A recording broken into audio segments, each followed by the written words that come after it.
I love that you mentioned that you know exactly what you want and that you're not settling for a guy who just doesn't really match your vibe. Can you speak more on that? Because I feel like a lot of girls today are in these shitty relationships because they're scared to be alone. When I moved back from college, I had roommates all of college. And when I was looking, I lived back home for a few months before I found my place. And I remember I was like thinking, do I want a roommate or do I not want a roommate? And my dad sat me down. He's like, you know, Emilie, I think it's really important for you to be by yourself for a little and pay your own rent and pay and do your life on your own. My parents really wanted me to know how to be independent. These little things that my parents put in me just made me who I am today. So now like I really don't need anyone. Like I've lived happily on my own for the last 7 years. I love my apartment. My biggest fear is like, wait, if a guy moved in here, where would they move? Because like this is my space. Where would you put all of your stuff?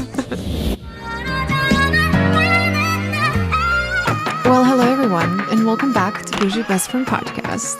I'm on a little career kick, so I'm interviewing a bunch of people whose careers I admire and whose energy I admire and whose networking skills I admire. And today's episode is exactly that. I spoke to Emilie Sobel. Emilie is a personal, dear friend of mine. And when we first connected, when I moved to Miami, I just immediately admired her energy, her networking skills, her drive, her passion, I love her as a person, but I really admire her on the business side of things. So Emilie is 30 years old. She's born and raised in Miami. She is an influencer marketing consulting agency and an influencer herself. And she's just a wealth of knowledge when it comes to all things networking, marketing, and influencer world. She went to school for fashion marketing and merchandising at the Savannah College of Art and Design. And then she spent most of her time in college interning in New York, where she worked for magazines such as Harper's Bazaar, 17 Magazine, and so on and so forth. So Emilie really has a lot of experience working in the media world and as an influencer herself. So I think this episode is going to be a really good episode for anybody who wants to know more about the influencer world, marketing, and networking, and just get some really good tangible tips of how to pitch yourself to an event. I often get asked, how do I go to all these events and how do I get connected to so many people and how do I do it? And in this episode, I asked Emilie exactly how does she do it, because she is, I think, the most connected person in Miami, like hands down. And she shared a lot of her tips and tricks in this episode. And I highly suggest that you check out Emilie's Instagram to see how does she create that content that makes brands keep on coming back to work with her. Okay, before we get into the episode, you know that I love to read your reviews because your reviews make me so happy. This one came from Vidisha, one of the many Boujee besties. That's the title. Listening to Coco is literally the light of my life every single time. Aw, I love your energy. I love what you're doing. I know growth matters, and any amount of love for you is not enough. So truly lots and lots of positive energy to you. Hugs. Love, Vidisha. Oh, I don't know why these reviews always make me so emotional. I just really appreciate them so much. And I would love to invite anybody who did not leave a review yet to leave a 5-star rating and review, because it helps the show grow more than you can possibly imagine. Okay, now let's get into the episode. Emilie Sobel, welcome to Boujee Best Friend podcast. Hi, thank you for having me. For some reason, I always like to say your name, Emilie Sobel, like your full name. It just flows really nicely. Just let your parents Thank know. you. Yeah, I feel like that's become a thing. I never thought about it, but more and more people do that. I'm like, okay, it's a whole name, a whole brand. So Emilie, we are friends in real life, and now you're going to become friends with all of my Boujee's besties who are listening. I'm so excited. Let's start with the basics. I always like to have, where you're from, how old the basics, so they can get to know you, and then we're going to dive into the conversation. Okay, so I'll kick it off. I'm born and raised in Miami Beach. I am 30 years old. I went to art school at the Savannah College of Art and Design, where I got a degree in fashion marketing, and I thought I was going to pursue a career becoming a market editor in magazines. So I worked in New York for a little at 17 Magazine, Harper's Bazaar, in the dawn of Instagram and social media. So as I was working at those magazines, social media started piquing my interest, and it was back in the very, very early days. So no one really knew what they were doing, but I had a blog in college and the word influencer was not a thing. And 17 magazine posted me on their Instagram. I got a ton of followers and something clicked in me where I was like, maybe social media is going to be more of a career for me than I thought it would be. And yeah, here we are. I graduated, I moved back home, I worked at a social media agency, and eventually I went out on my own and started my own marketing agency. Let's talk about your move to New York. Did you always wanted to go to New York? Did you thought that was like a next step? Tell me about your experience with New York. I was a very stubborn teenager. I thought I knew what I wanted, as most teenagers do. And I was very lucky to have very supportive parents. I was very creative from a young age. Like, I kind of leaned into the whole artsy kid over academia at a very young age and knew that I wanted to paint and draw and do fashion. So my parents let me lean into that. So, you know, they let me go to art school and go to special high school and take all these art classes and kind of push everything else to the side, as long as I committed to working really hard and interning and working where I had to in order to get into the world I wanted to be. So I wanted to work in New York. So my parents were like, okay, work in New York, make it happen. So my senior year of high school, my best friend to this day, her family had an apartment in New York that was empty over the summer. So our parents were like, if you girls can get jobs, you can go to New York by yourselves and work. And I remember we were like searching online the Shopbop website where they used to have all the brands outlined. And I don't know how we got their emails, but like we just like cold called every single brand until a brand was like, okay, come work for us for free over the summer. So I got an internship at this jewelry company called Bang Bang Jewelry by Anna Sheffield. She's an amazing high-end jewelry designer.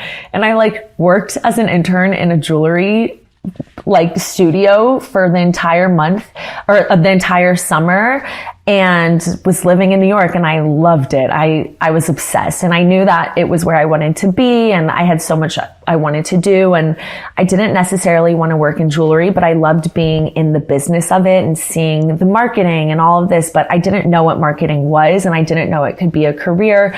Social media was not a thing when I was doing this. I remember I didn't even have an iPhone. I think I had a BlackBerry, so I had to print out MapQuest directions to go on the subway, but I just fell in love with it. So from there, I ended up getting an internship at 17 magazine because they had come to Miami my senior year of high school, and my mom made me keep the contact that I had met at 17 magazine, which kind of is funny looking back now because I'm still the same way, where it's like you just network, you build your list of friends and potential clients, and you never know what kind of doors it may open, whether it's tomorrow or in 10 years. So I modeled for 17 magazine my senior year. And then 2 years later, when I was ready to get college credits for interning, I reached out to that contact.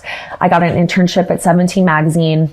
And then I ended up spending every single summer of college going to New York and working in that world instead of going abroad and partying with my friends. So I was a hustler when I was young. I was very thirsty and ambitious, and I thought I knew everything and I wanted to do everything. And then, you know, man plans, God laughs. Social media came out my sophomore year of college, and I remember like looking around. I was interning at Harper's Bazaar my junior year, and I remember looking around and thinking, I don't know if this is for me. Like, everyone seems a little miserable. I don't know if like this is the lifestyle. I'm from Miami. Like, I don't do cold well. I don't do roommates well. Just little things that I started to get a little older and a little wiser, and realizing like New York isn't going to be this like fluffy, beautiful place that I get to stay in a free apartment and on my parents' dime. It's like, if I want a career, it's going to be really hard for me to have the lifestyle that I want. So after Harper's Bazaar, as much as I loved it, something went off in me where I was like, I think social media is about to be a huge thing. So I moved back home to Miami after college and thought to myself, I could make Miami the best. I didn't love it growing up, but I think it was because I was just being stubborn. So I moved back home and I told myself that if I didn't get a job within 6 months, I would continue on my New York plan and go to New York. And now, almost 10 years later, I have not looked back. I've been in Miami. It's been the best place ever for this type of career. And now all the New Yorkers are here, as you know. me included. When I first met you, I don't even know where did we exactly meet, but I know when I met you, I was like, there's something about her that reminds me of myself. And then when we started talking, it was this New York drive, and you're just so ambitious to make a name for yourself. And basically that is the gist of this conversation, is how to create a name for yourself. So tell me, looking back to New York and all of those experiences, some of the things that you learned while interning and hustling and just like working for free, because I feel like younger generations today, they don't understand how important it is to sometimes just do something for free, because that's going to lead you to something else. But also there's a fine line between doing stuff for free and getting taken advantage of. And also, let's speak more on that New York experience and what did you learn? Well, my New York interning experience was the end of the working for free era. Like, I think it was the summer after people started suing Condé Nast and Hearst for free internships. And looking back, it is actually crazy what I did for free, but it built my resume and it opened up a lot of doors for me. But believe it or not, I was quite reserved when I was younger. I think I didn't really know who I was, and I thought everyone was so much cooler and better than me. And I would be in these like offices, and Oprah magazine was in Hearst Tower, and I would see like Gail in the lobby and all these big people, and I just thought I was so little and so irrelevant compared to all of these people that I kind of just let myself like stick to the shadows, mind my own business, show up on time, do the work, do whatever I have to make myself, get a good review for school, get this done and add it to my resume. And then I remember when I worked at Harper's Bazaar, it was the summer of my 21st birthday, so I chose to start the internship a month later than all of the other interns, and I was going to stay later. So at first it was great, and then I went to this internship and everyone had already been there for a month, and I was kind of like the outsider. And I remember thinking to myself, I can either be miserable and hate this, or I'm going to really just try to put my best foot forward and make up for the lost time and show everyone that just because I got here late doesn't mean I'm worth any less. And that mentality kind of just stuck with me because it worked. Some of my friends from Harper's Bazaar are still my closest friends to this day. We were all stuck in a fashion closet together. And as soon as I got over that like mental block of they're better than me, they know more than me, like, no, at the end of the day, I think everyone, no matter how old you are, no matter what industry you're in, you kind of are faking it till you make it, like we're all figuring it out. We're all doing it day by day. So when I kind of built up that confidence of like, no, I'm meant to be here. I also got this internship.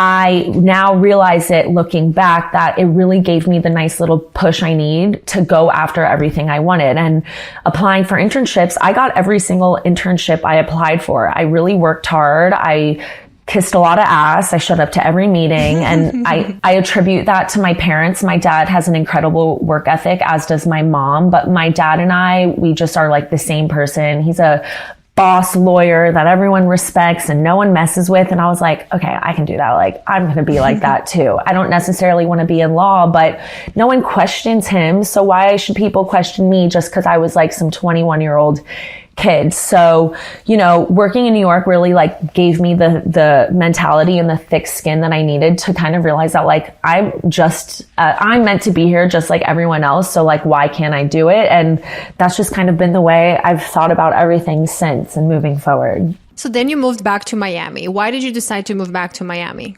I think I was over the fantasy of New York. I think what a lot of people think about New York is the fan, like Eloise at the Plaza, like Sex in the City. Like we grow up seeing New York on TV and in movie and Gossip Girl, and you think like, okay, this is it. And like, don't get me wrong, New York is amazing, but actually living there as a fashion student, I'm not making enough money to sustain a life, to save money, to not be bothering my parents. The industry I wanted to work in, the magazines, I hate to say it, but it was it's not a dying industry. I think they just need to to evolve. But it was one of those things where I'm like, wait, am I going to be working for like $30,000 a year, hoping to get a market editor position, but like I might not because there's a million other people. So I think when I was graduating, I just sat myself down and I was like, do I want to do this, or do I want to have time to have a social life and go to happy hours and, you know, be close to my family? So I don't know. I really didn't like Miami growing up, but like I said, I was very stubborn. Like I thought I knew what I wanted. And I feel like people were telling me that like, you need to move home and be with your family. So I wanted to do the opposite. But when I grew up a little and realized that it's actually really nice to be close to home and around my family, and I moved back home in 2014. So Miami was just becoming what it was. Like it was still great, but the design district was totally different. Everything was just slowly blossoming into what it was. And I think something in me knew that Miami would turn into everything I needed it to be. I just needed to be a little patient.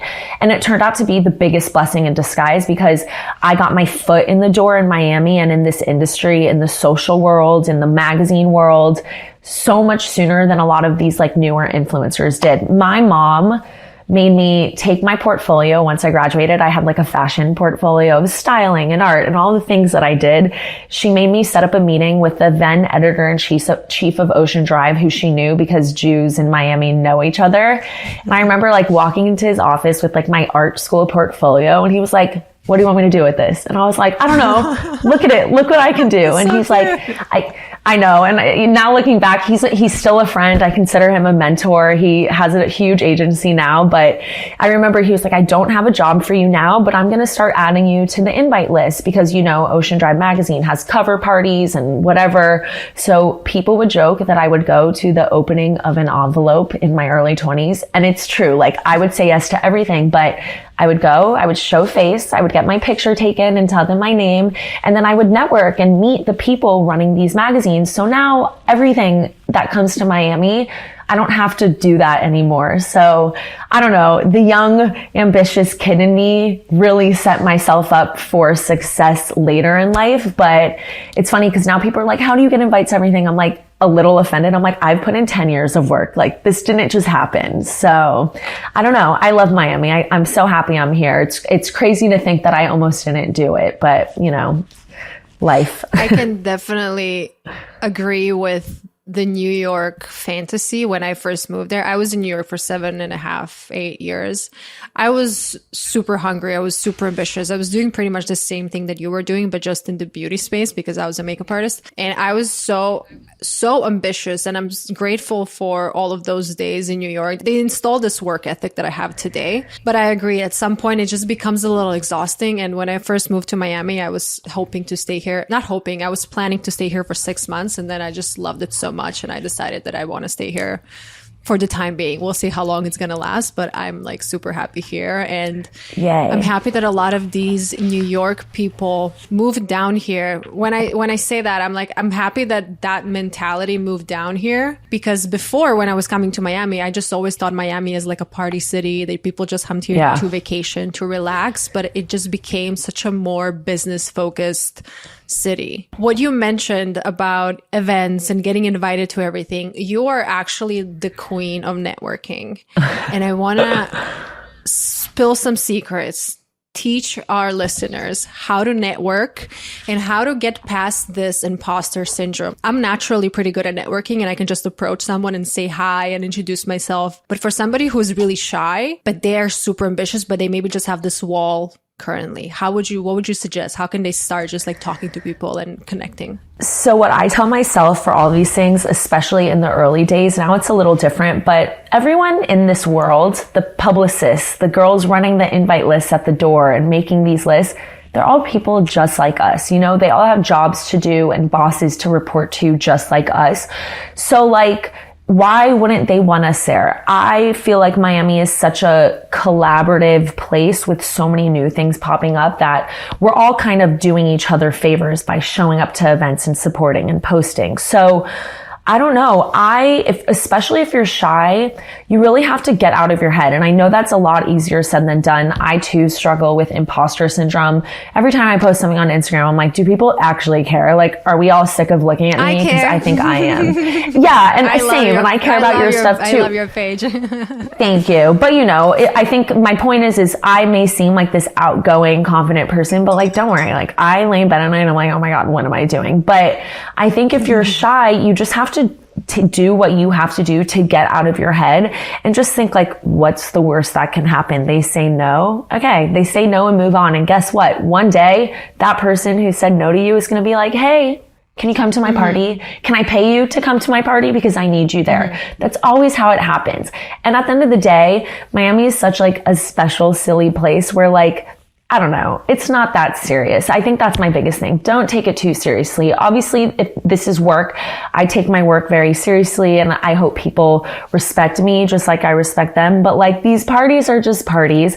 You're not always going to get invited to everything. I don't get invited to everything. And sometimes I'm a little butthurt about it, but you also don't get what you don't ask for. So if you're going to be shy and be in this world, maybe you need to reconsider or figure out ways to like be able to step out of your comfort zone. Because another thing, like in the influencer space, if you're really nice and personable online, but then you go to a party and you're in the corner with your phone the whole time, like that's not going to translate well. So you need to do like personal practices, whatever that may be, to kind of hype yourself up and get over that. Because at the end of the day, like, we're all human. We're probably all feeling the same thing. But some people are better at just saying, you know what, screw it. Like, I want to go to this party, so I'm going to email and ask to be included on the list. And then that opens up doors, because 9 times out of 10, the publicists just like don't know you exist. And that's not a bad thing. But we're in this world where there's 100 new viral TikTokers every single day and all these new influencers. So, it doesn't hurt to reach out to the publicist and introduce yourself. With that said, I wouldn't just email or DM and say, get me an invite to this party. I think to set yourself up for success, make sure you present yourself professionally and give them a reason why they should be inviting you and tell them. So shoot the PR an email, send your media kit and say, hey, I saw you're having this party and a few of my creator friends were invited. I'm not sure if we've met, but I wanted to introduce myself. I'm X, Y, and Z. This is what I do. And I think I'd be a great addition to your PR list. Attaching my media kit. Let me know if you want to hop on a call and discuss further. It's as simple as that. And they'll invite you. About to ask you if you can give me an example, and without me even asking you, you just gave me the perfect example of how to pitch yourself to a media list or publicist or however you want to call it. Okay, this was amazing. Thank you very much for this, and I will absolutely write it down in case I need it at some point. Tell me more about your work. What do you do today? So I am the founder, and I basically run all things Emilie Sobel Media Inc., which is basically the business I started over COVID because I started getting busier as an influencer, as a consultant, as a part-time contractor. And I had to sit down and realize, okay, like, this is a business. I need to be smarter when it comes to taxes and clients and retainers and all of that. So I have a marketing and consulting agency where I work with clients on their influencer marketing strategies, whether that be creative for content creation, for PR gifting, event invites, or even just like influencer introductions. And then I do a little bit of social media still, just because like that's my jam and I love the creative side of it. So while I am quite selective with my social media clients, I do have a handful of social clients where I just create their monthly content and we have fun creating TikToks and Instagram reels and keeping up with trends. And then a whole other thing is I consult with a lot of people, whether it be publicists or brands looking to expand into the Miami market, or other people like me who want to expand their creative career and potentially become influencers. I do a lot of consulting on that part just because I think having one-on-one conversations with people and really getting to know them and what they're looking for is the best use of time. In a city like Miami where we're getting so many new things and there's so many people, if you're coming from New York or LA or wherever, you may not know this market. I realized that there was a huge gap when it came to this world when I would go to a party in August on a rooftop and you look around and I don't see any local creators. It's like people they've flown in and no local partners. And we have all of that here. So these brands need to do better at finding it. So I often get hired by big brands and people that I'm already a consumer of as their quote unquote Miami consultant, which is something I'm really proud of because I am born and raised here and I love this city so much. I've always seen its potential and, you know, I live on Miami Beach and I put myself out there and I feel like I know what's going on. So I like that the most. And then I do influencer stuff sometimes. It's one of those things that when I started my fashion blog in college, there was no way I could have ever known like influencers were going to become a thing. And like I mentioned earlier, I was posted on 17 magazine literally in the heyday of Instagram. Like back when you would tag someone and thousands of people would follow them. There was no stories. It was just feed posts and filters. I got like 5,000 followers from 17. And then I remember like this store called Edge of Verge in North Carolina reached out to me and they wanted to send me stuff. And I was like, wait, what? You want to send me free stuff? And I would get my photography friends at SCAD because they were trying to build their portfolio to help me take pictures. And it just eventually turned into Instagram influencing and my followers got bigger and opportunities kept coming. And I realized that the influencer stuff is amazing because I've done things and I've met people and I've traveled to places that I would not have done ever. And I've somehow made a career out of all the things that like I've always wanted to do and I like to do. And it just makes sense. So I do a lot, but that's everything I do. You know what? I think it's really important that we mention that it doesn't even matter how many followers you have. Obviously, the numbers matter, but sometimes if you're a brand trying to partner up with somebody and they have 1 million followers, but they are not your target demo and they don't have your target audience, it's pretty much going to not hurt your brand, but you're going to partner up with somebody who's going to provide zero value to who you're trying to reach. Can you speak 100%. More on that when you're consulting your brands? What would you suggest, like when they're partnering with influencers? Yeah, I never look at the follower number. The first thing I look at is the type of content they create. And then I look at their demographics. What are their top locations? Are you a Miami brand looking to hire a Miami creator? Okay, so what do their insights look like? Is their demographic based solely in Miami or is there a demographic based in New York? If you're a restaurant, you have to figure out what makes sense.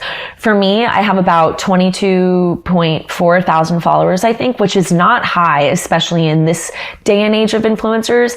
But I pride myself on the content that I work really hard on and the stories that I'm able to tell and create when I go to places. And that's what I lean on and that's what I look for because I think there's so much more value than just the follower number. I'll give you an example. Pre-COVID, I was invited on a trip to Thailand with a beauty brand. It was the most amazing experience of my life. I had probably 18,000 followers at the time.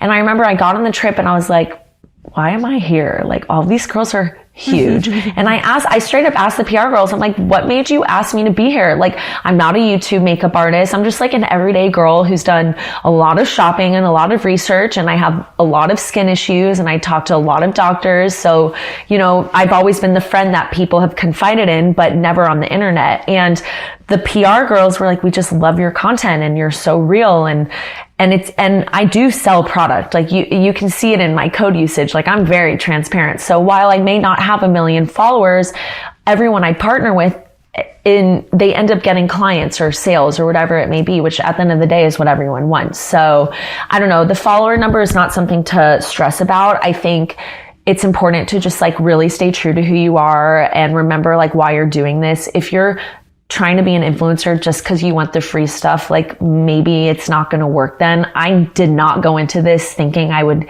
get all of these opportunities. Obviously, it's a big reason why I like to still do it, but I just like having a space to share what I love. And it's kind of like an archive so that one day when I'm older, I can look back and see how my style has changed, how my makeup has changed, the trips I've gone on, the things I've loved, because as a consumer, things are always changing and evolving. And I think it's really cool that I get to have like a diary on the internet that people care about. So I think we also need to discuss how when you go to events, besides what you already mentioned, you can't just like stand in the corner and be on your phone and be all shy. You also have to be really nice to people. Yeah. Because you never want to be that person that is standoffish or seems entitled or is just spreading that vibe that you are better than everybody else on this event, because people are going to talk and people are not going to want to work with you. And I think that you know, if you later on you want to connect with somebody, maybe you were rude to them without even remembering that you were rude to them. So that's something that I felt a few times while I was in this influencer world, that some other creators were a little bit like standoffish. And I'm like, I will never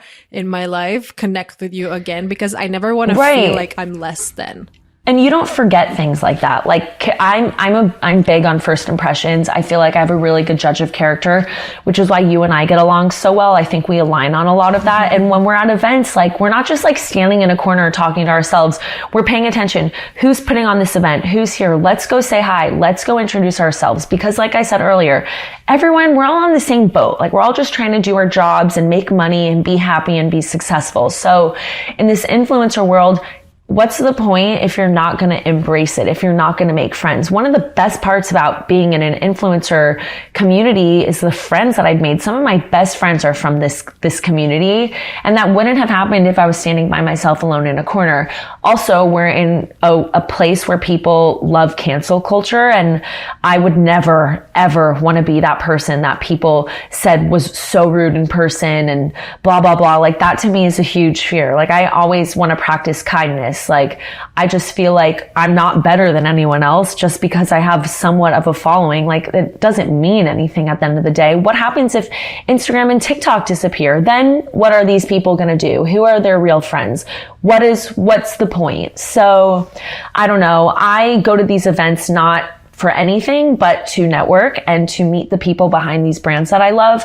I went to a CoverGirl party last night, and I ended up sitting on a couch with the three of the girls who work for the CoverGirl team, the social media girl, the influencer marketing girl, and a product development girl. And to me, as a consumer, I've been using CoverGirl my whole life. So if someone had told me 15 years ago that one day I would be at an event talking to the girls who make these products happen, I would have freaked out. So I try to focus on that. I think that's the coolest thing. We get opportunities to brush shoulders and be in rooms and have dinner with Makeup by Mario, with La Prairie, with these huge conglomerates that we've been fans and consumers of probably your whole life too, especially if you're in the beauty industry. So I don't know, the next time you're shy or you think like you should stand in a corner, maybe think like, how can I utilize my time wisely? Time is money. I'm not just going to a party to drink and eat. I'm going to a party to get my picture taken, to make sure people know I was there, and to maybe get a new client or business contact, you know? And it goes such a long way. I've had coffee with so many of these publicists who've reached out saying they're coming to Miami. And some people will be like, I'm so busy, I don't have time for coffee. I'm like, no, we all have time for coffee. You never know what it leads to. And I don't do any client outreach. All of my clients come to me because I've put in that work. So it really pays off. It's a patient process, and you really gotta just like get over the mental block of like, what if they don't like me? Because they're gonna like you. You just be yourself. It's all good. I remember when I got this Makeup by Mario invite, I was like staring at my phone for 5 minutes for sure, because growing up being a makeup artist, and Mario is obviously from the same area that I am, I always looked at him as such a mentor and as I was admiring him so much. And when I think back in 2016, I was going to his master classes, and I was like the biggest fan. Whenever he would drop a product, I would buy it, like the first person ever. And then when I got an invite for that event, the launch of his foundation, it was just such a full circle, similar to what you just mentioned with CoverGirl. I was like, I just can't believe how crazy life is sometimes. And when I was like, they know who you are. Talking to him, I was showing him my photos. Yes. And I was showing them photos back in 2016, me standing in line in New York on Times Square. And it was just such a surreal moment. And I think that that was absolutely the highlight of my January. And I definitely, that's so nice. And I get it. Yeah. And that's why we do what we do, because I think like opportunities like that, I every day I'm so grateful. I try not to take anything for granted. I realize that like I could get off any PR list any day. I just think people lose sight of like what we're doing. Like influencer, like this job that was not a job 5 years ago opens up so many doors and opportunities. So you went to the Makeup by Mario dinner. What a shame would it have been if you didn't walk up to him and tell him that, you know, like there's just some things in life where like, if you don't seize the opportunity, then like you're going to miss out. And that's a choice people are going to make. But for me, I just live in a day, like I have nothing to lose. Everything I've gotten is because I've worked for it and I've asked for it, and things don't just come to you. So I don't know, networking, it can be a really, really awesome, beautiful thing. I think you just need to get over the insecurity because we all have our shit. So basically, when you are trying to approach somebody at an event, your suggestion would be, let's say, saying, hi, my name is so-and-so, and I am an influencer / something, something. Give us a little spiel. What would you usually say? Well, there's two types of situations, I feel like, or a few. Okay, so number one, if you get invited to an event and the PR people are there who invited you, the first thing I do when I get to an event is kind of suss out who put this event on, who was in charge of the guest list, why are we here? I find them first. And instead of just being like, hi, nice to meet you, I say, hi, I just want to introduce myself. My name's Emilie Sobel. Thank you so much for having me. This is an amazing event. And then immediately the conversation starts. They're like, oh my God, thank you for coming. And then you say, like, I always like to bring in something personal so that they know that I'm actually a fan of the brand. I'm not just trying to take things, but I'm also a consumer. So I'll use CoverGirl as an example. Last night, I introduced myself to the girls who were putting on the event. I said, thank you. I did the whole thing. And I was like, by the way, that foundation, the clean foundation, was amazing. I wore it in Colombia during a wedding weekend. It was 100 degrees out and my makeup didn't move. And you know how happy they were to hear that?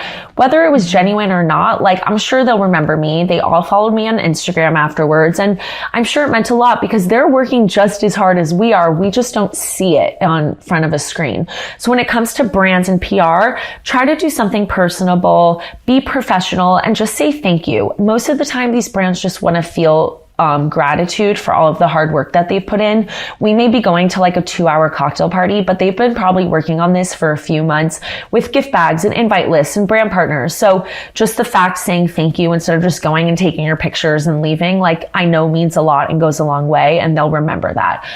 If you have the opportunity to exchange contacts, I always try to exchange contacts. I'm always one to be like, what's your Instagram? Let's keep in touch. Or how long are you in Miami for? Let me know if you need any recommendations. The CoverGirl team, one of the girls is here till Saturday. So I was like, listen, if you need anything, if you need a suggestion of food, vibe, whatever, feel free to message me. And then I'll go from there. I'll be like, what's your email? Like, let me send you my media kit for future ops. So on the work side, that's one thing. If you're at an event and you're alone, you don't have a +1, and let's say there's a TikToker or an influencer you recognize, someone you may follow on Instagram, I will always be that first person to be like, hey, I know this is weird. We may not know each other, but I'm pretty sure we follow each other on Instagram. You know, I went to a skincare class a few weeks ago and there was a girl sitting by herself and I recognized her from TikTok because she made the funniest video. So I got up out of my chair. I walked over. I was like, I'm so sorry to interrupt you. This is so weird. I don't even say it was weird because it's not weird. It's the world we live in. I was like, I'm so sorry to interrupt you. I just wanted to say I'm such a fan. I follow you on TikTok.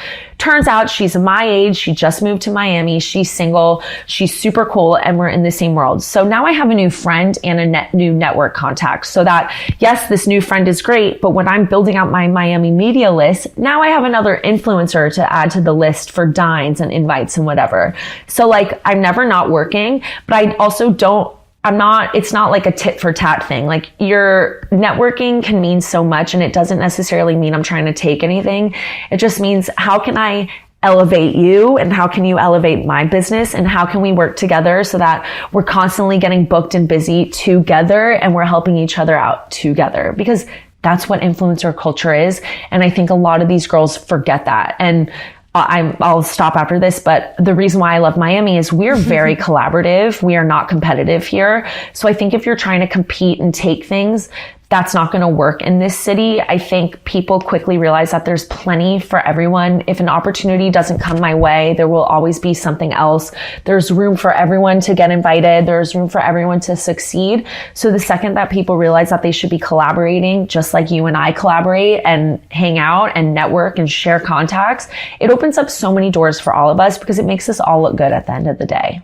I absolutely agree that collaborating is such an important part of this industry and sometimes definitely forgotten because everybody's chasing that deal, or I don't know, but you can't make it alone. And it's so much more fun to do things together. I know that, like, when I was in New York, I felt so much more competition versus when I moved to Miami. Exactly what you're saying. I just felt Miami was much more collaborative and welcoming. Not to like talk shit about New York, but in New York, people were more just fighting for themselves because it's a different energy. That was the only option, and I guess. Yeah, I mean, life's too short. I don't know. If you're not going to be happy with what you're doing, then like, what's the point? So like, I don't know. You guys are all my coworkers. I want to have coworker friends, you know? You mentioned that you met this girl and she was single. Does that mean that you're single? Yes, I'm single. I absolutely want to talk about, since this is the Boujee Best Friend podcast and we love to talk about relationships, you said that you were single and that you are so very career oriented. Do you feel any pressure from your family? Because I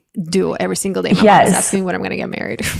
Yes. I mean, I don't know if Croatians and Jews have that in common, but you know, listen, my parents are very proud of me, and it's more of like a pressure of like all of my friends from childhood and a lot of my people in my age are settling down and having kids, which I love it. I love. I am so happy to see all of my friends getting married and have these awesome partners who have turned into my friends. And it's amazing. Like, I love the babies. For me, I've never, ever had the fantasy of like the big wedding and having babies and being a mom. Like, I'm still kind of waiting for that to happen. And I hope that happens when I meet the right person. But honestly, I'm more focused on building my business and freezing my eggs so that I can worry about it later if and when the time comes.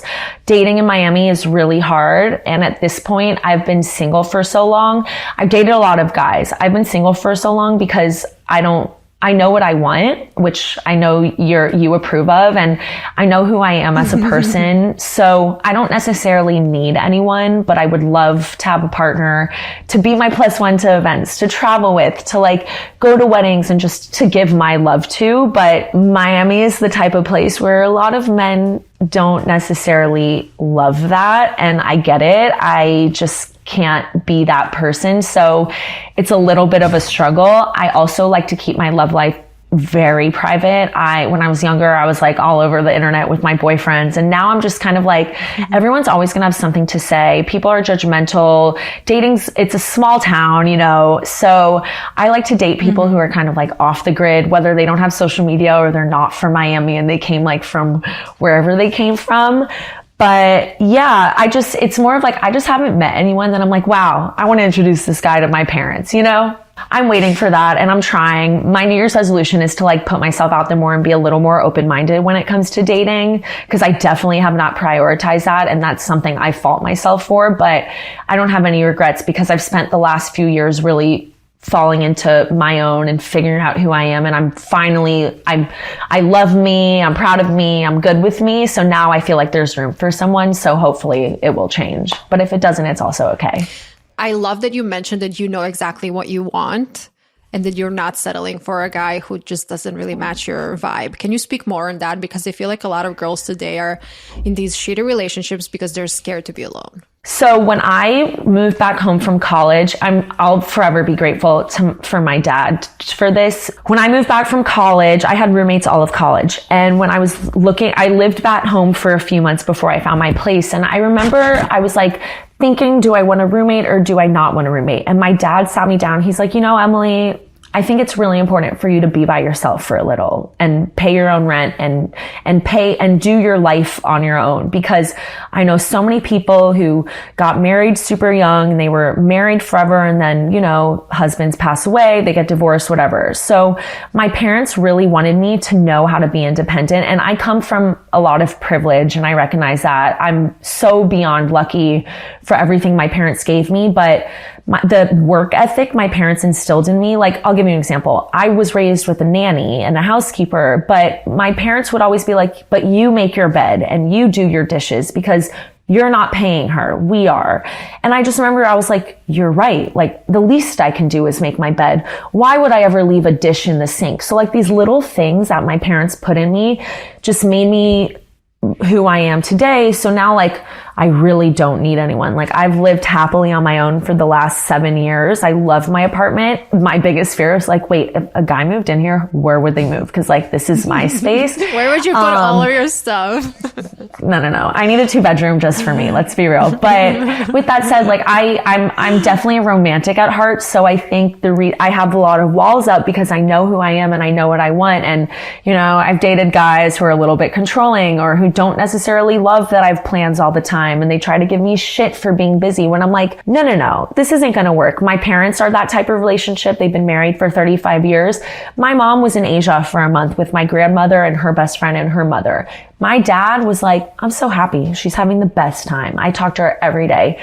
That's what I want. And they go on plenty of trips together, but my dad doesn't need to do that all the time. And that's why I'm sure that plays a big role in why I'm single too, because I look at my parents and their healthy, happy, fun, adventurous relationship. And I'm like, okay, cool. This is what I want. Where do I find it? I want someone ambitious with dreams like I do. I don't want to settle. I feel like there's so much of this world that I haven't explored. So at this point in my life, I want a partner who's going to be like, let's go to Colombia for a week and just like eat and have fun. Like that's my dream. Because I already do that by myself and with my friends. And, you know, even this week in Cartagena, I'm like, it would have been nice to have like a hot man with me, but it's okay. I was with my friends. So yeah, it's being single in this world is weird, but everyone always has something to say no matter what. You know, the second I get a boyfriend, it's when are you getting married? And when you get married, it's when are you having kids? So I've kind of just realized that no matter what, you're never going to please everyone. So I'm just going to like do me and make money and pay my bills and be happy and stay healthy and surround myself with people who I love. And hopefully at some point, hopefully sooner rather than later, I'll meet a great guy who matches that energy and adds to my life and doesn't like take away what I've built. So yeah, that's kind of why I've stayed single for so long, because it's hard out here. No, I love this. And I think it's very important for girls to hear this perspective, because sometimes when they are surrounded with all of these friends who are in relationships, they fall into this narrative of like, oh, why can't I find someone? Why can't I do this? Instead of just focusing on themselves and their careers and trying to be the best version of themselves they can be. And I know this sounds like such a cliche, but actually when you are happy with yourself, when you're confident in who you are, that's when you're going to find that partner or that, you know, that's person who's just going to add to your life. They're not going to become your entire life. Yeah, I couldn't agree more. And I think just maintaining your independence, even in a partnership, is so important. And yeah, you never know, you know, life is hard. So I want to know that I'm good on my own no matter what, because you never know what's going to come at you. Emilie, is there anything else that you would like to share with our listeners when it comes to career advice, networking, or influencing? I know that's such a broad question, but it's more of like, I just think if you want to do something, do it. I've always had this mindset my whole life. If there's ever something you think you want to try, or a place you want to go, or a person you want to talk to, why not just do it? I think life is too short. You never know what can happen if you go after what you want. And I'm a perfect example.